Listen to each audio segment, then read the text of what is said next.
the current market? How are the current market conditions here in the real estate market in Rhode Island?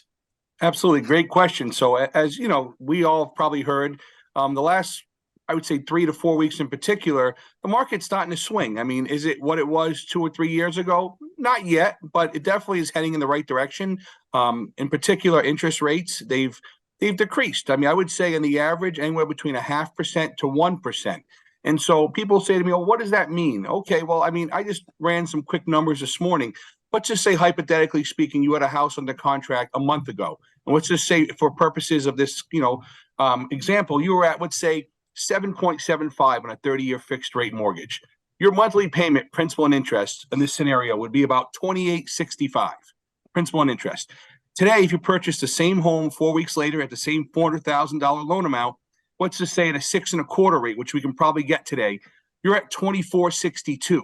So think about that. In 1 month, $400 difference in payment just with rates going down. That's huge. Now, I know some of our listeners, they're tuning in. They're like, you know what? We just bought a home, or we know somebody that bought a home and their interest rate was like 8.5%. Like, how far out are they before they're able to refinance that loan? Do you know?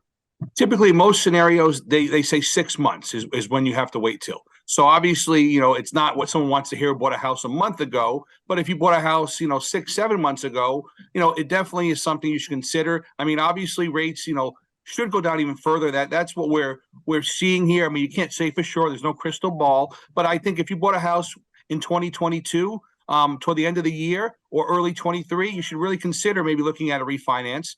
But definitely, like I said, I would think by the late summer, early fall of next year, I think it will be a slam dunk to refinance for sure, which is going to be good for everyone. I mean, obviously, more money in your pocket.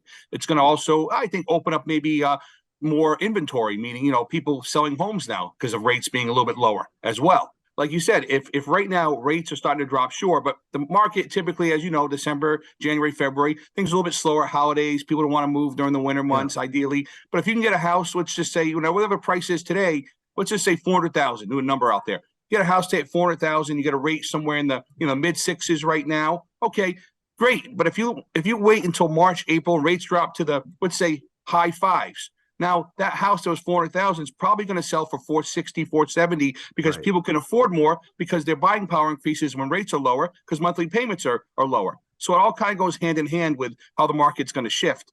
And also, I looked at inventory today. Not that it's phenomenal, but I did some quick numbers in Rhode Island, for example, today. Single-family homes are at 966. Multi-family homes, 191. Still a little low, multis, of course. They're still, moving up. And I also looked at Bristol County, Mass, just to run some, scenarios. And single-family homes in Bristol County, Mass, are at 369, which is okay. Multis are at 74. So, I mean, things aren't like what they were before, but I feel like it's getting a little bit better than it was even 3 or 4 months ago from an inventory standpoint. I mean, obviously not ideal, but definitely moving in the right direction.